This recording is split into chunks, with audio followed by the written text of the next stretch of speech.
buy a book for the way it looks, and I'll stick it on the shelf again. Now I could tell you what I'm thinking.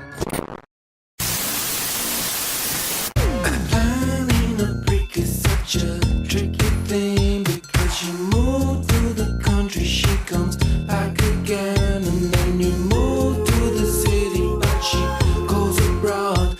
Is she telling you something? Is she getting bold?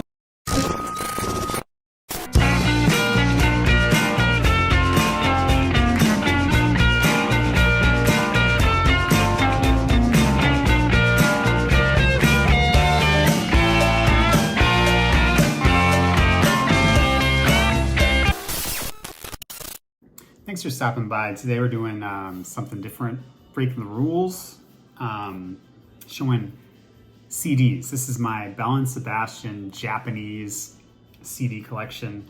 I have a handful. I do not have anywhere near all of them. Back originally, I guess it would have been late 96, early 97. It probably was 1997.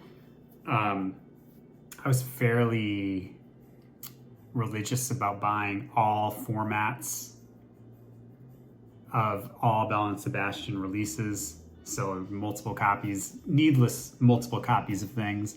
Not cassettes though, obviously. That goes without saying, no cassettes.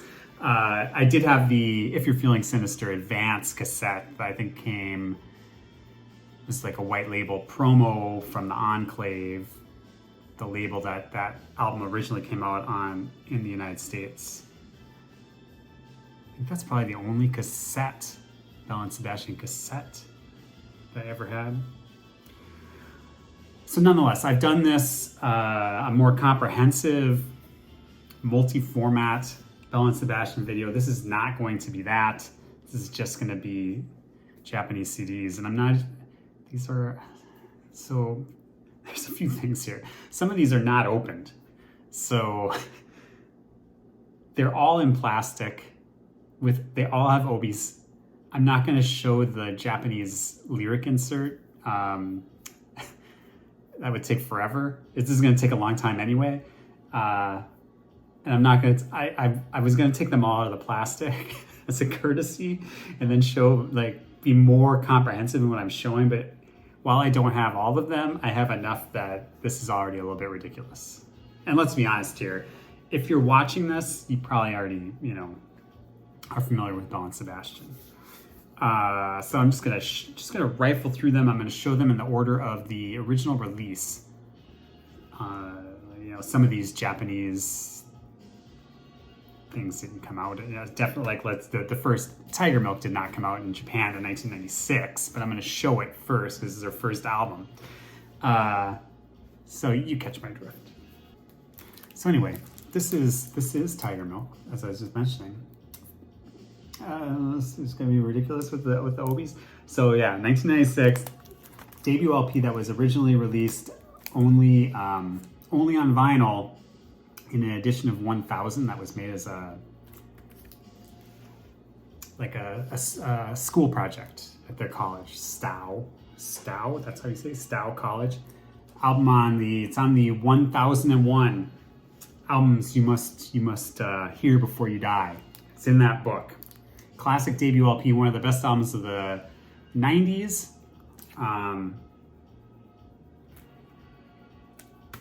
Just a terrific album. State I Am In, I Don't Love You Anymore, She's Losing It. It's just, this is just a must own in the style. At the end of this, maybe I'll do an impromptu top 5 Belle and Sebastian albums. So this was also released in 1996, If You're Feeling Sinister. Released in 1996 in the UK. In the US, it was released on the Enclave which this one shows the Enclave there. I believe in early 1997, if memory serves.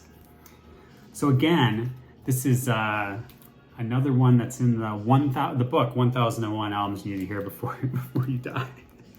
Does that mean anything? I think it means something to somebody. Probably like I feel like this is an album that most people should own, maybe. I don't generally like to say that because people have their own, their own tastes and whatever, but chances are if you only have one Belle and Sebastian album that this is the album that you have. This is sensational. The lyrics are really what, because this is not like an overly arranged, it's fairly sparse in most places, but yeah. Next, this is first of what people call like the 3 EPs. This is, I think, just the Dog on Wheels EP. Came out in 1997, 4 songs.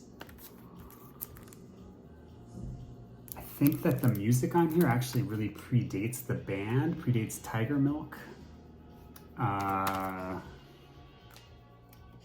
Just, really good. Lazy Lion Painter Jane. This is also from 1997, the second EP that came out on Jeepster. This one is actually more in line with this, whereas this is kind of an earlier recordings. This is, I believe, post If You're Feeling Sinister recordings. Every sign here is terrific, I think. One thing I will mention, with Japanese, so if you're in Japan, this is my understanding. I haven't been shopping for CDs in Japan, but I believe that if you saw this and then let's say the UK version of this that was imported to Japan, that the UK import would be cheaper than this. The Japanese versions are more expensive, even in Japan. They're just higher. There's usually more stuff, and the quality of it's just better. Just generally speaking, better. I'm not going to comment on whether I think that the sound quality is better. The mastering, I think, is different. Just put it that way. Lazy Jane all the time, painting lines. You were sleeping in bus stops, wondering how you got your name and what you gonna do about it.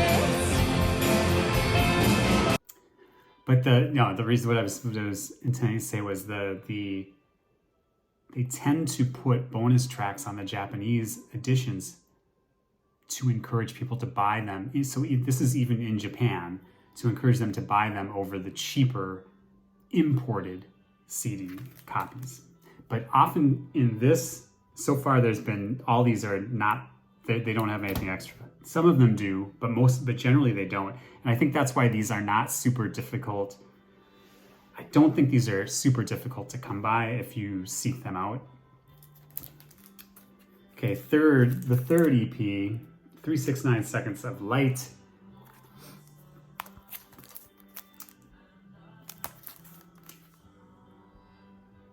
Another great EP, another great 4 songs. Again, no bonus material. For quite a while, these 3 EPs were not available not available domestically in the United States. They would later be repackaged and re-released in multiple forms, and then put on compilations and whatever. That used to kind of bother me, but these songs are so good that people should be able to hear them. But of course now everybody can just stream everything anyway. I would say if you took the songs on so what is this, 12 songs? If you put these 12 songs on an album, that would be a better LP than a lot of LPs. Next, this is the Boy with the Arab Strap, released in 1998. This is considered more of a full band effort. There is more, there's a little more sophisticated arrangements. There's singing by other members, not just Stuart. There's Stuart Murdoch. I still think this is very good, and I think to some people they like this maybe even more than If You're Feeling Sinister. I find that I can't get behind, but yeah, this was number 12 on the UK albums chart. If that does anything for you. So then late in 1998, there's this. This is, what is this? This is just a modern rock song. Another EP. I think that this is, maybe some people consider this weaker than those first 3 EPs that I showed you. I still really like this. I think that if you wanted to do a 16 song album and you put these 4 songs on with the songs from the first 3 EPs, I still think that's a terrific, you'd have to change the order. I think that's a terrific, it's a better album than most. Let's just put it that way. Okay, it was the year 2000, and Fold Your Hands, Child, You Walk Like a Peasant came out in the summer of the year 2000. This is more firmly chamber pop. That is more complex arrangements, more strings.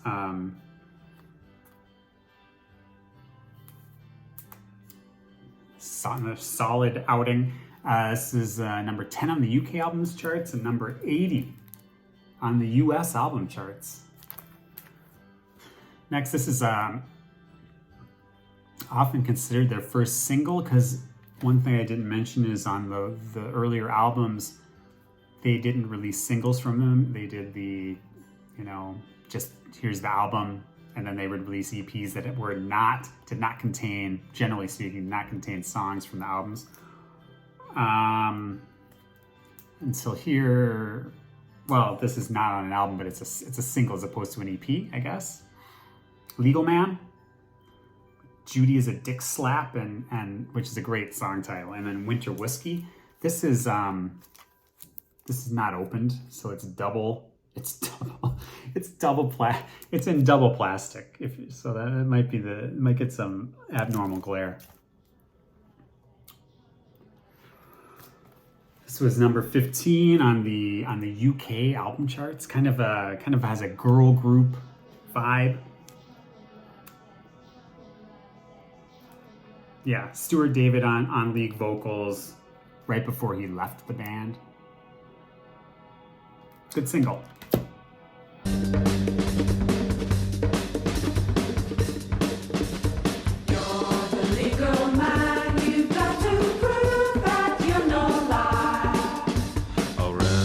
Services that you may reasonably require. Next, another non-album single. This is from the year 2001. Song Jonathan David. Number 31 on the UK albums charts. Or UK singles chart. This has the lead track, Jonathan David has Stevie Jackson on lead vocals, and I really like the song.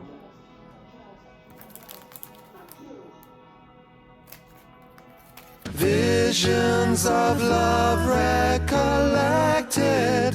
Have we ever been true? I know that I have. It's time for you to go. It's all in the stones that you throw. I want you to know. Next, another non-album single from 2001. I'm Waking Up to Us.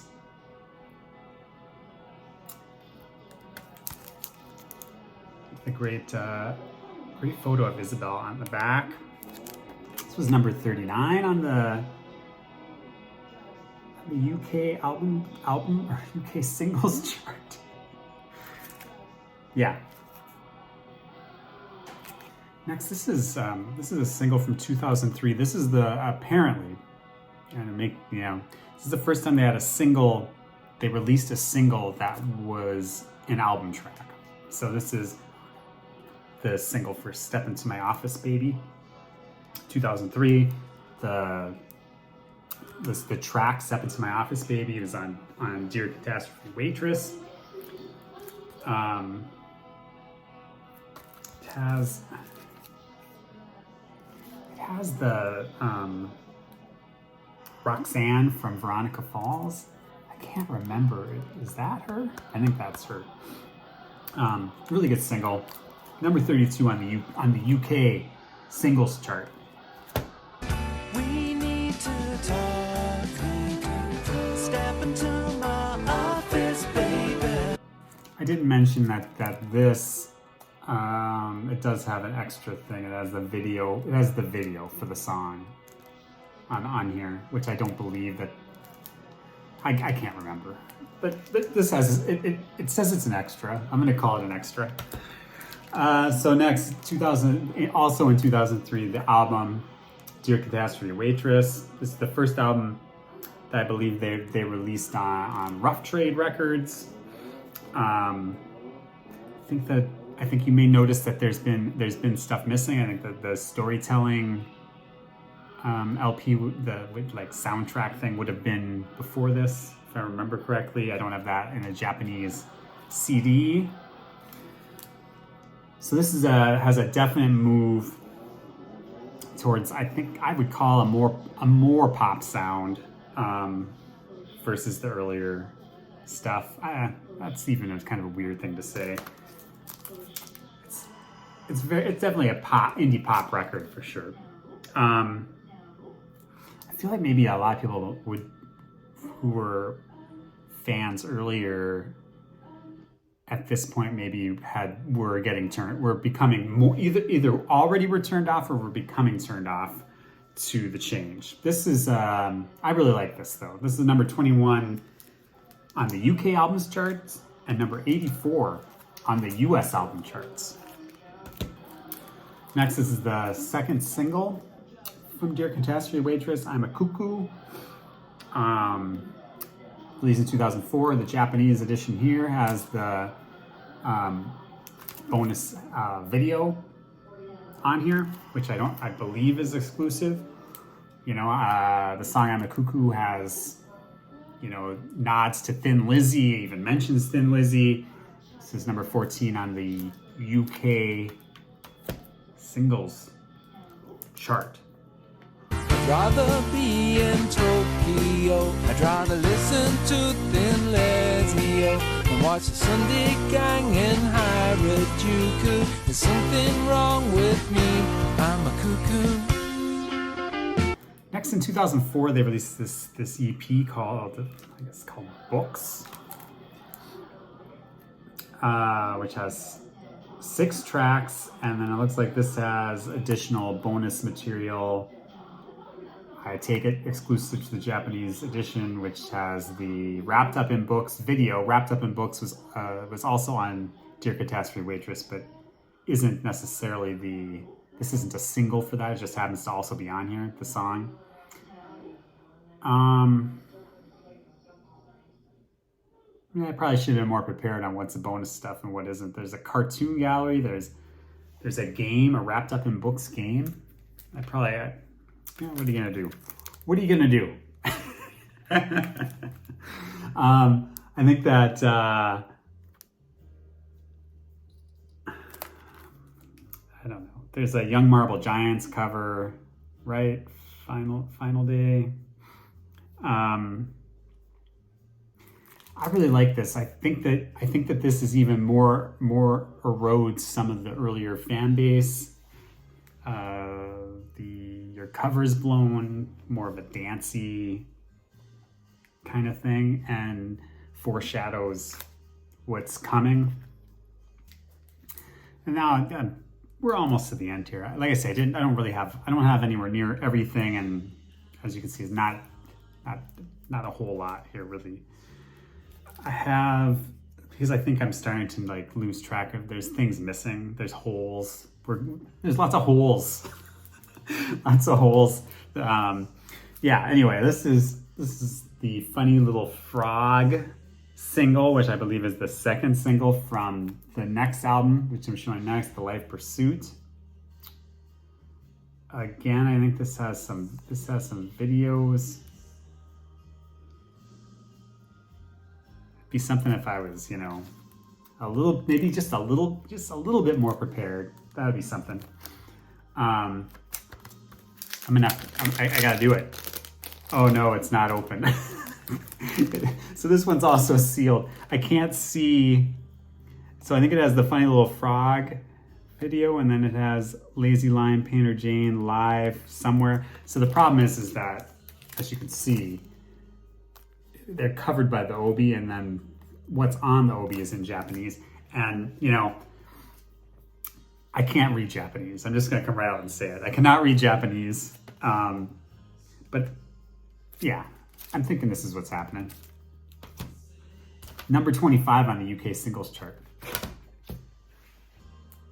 Next, this is the last single I think I have in my stretch of Japanese Belle and Sebastian CDs. This is for The Blues Are Still Blue, second single from the album The Life Pursuit.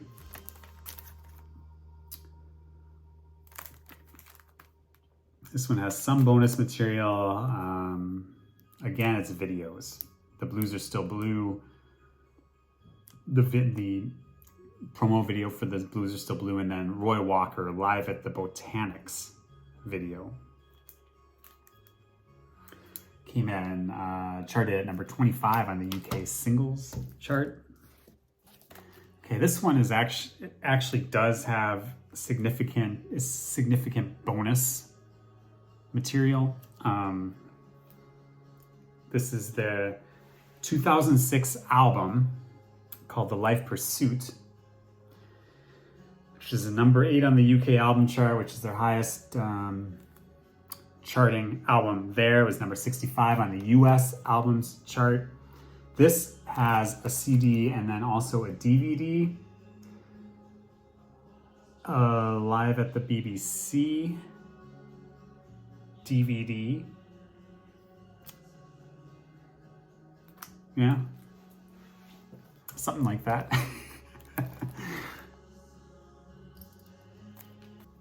This is the last in this this little stretch of Japanese Belle and Sebastian CDs. This is their 8th studio album, which was released in 2010, called Right About Love. This was their second consecutive number 8 chart, like an album that charted number 8 in the UK and number 15 in the US.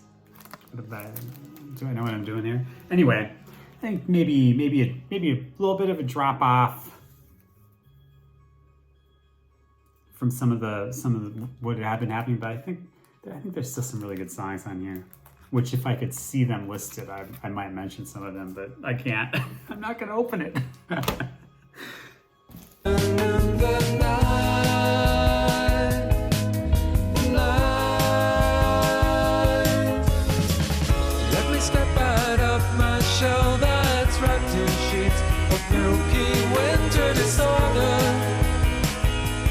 Anyway, thanks for hanging out for this. Japanese Belle and Sebastian CDs. That's what we're doing here. So let's quickly do an impromptu top 5. I feel like aside from the first 2, on any given day I could do whatever, and so I feel like there's some shuffling that could happen. So I'm going number 1. If you're feeling sinister, real hot take, a real hot take, and then I'm going Tiger Milk number 2. I think for The Life Pursuit number 3. You know what the hell? Maybe Dear Catastrophe Waitress number 4. And then I'm gonna go The Boy with the Arab Strap number 5. What do you think?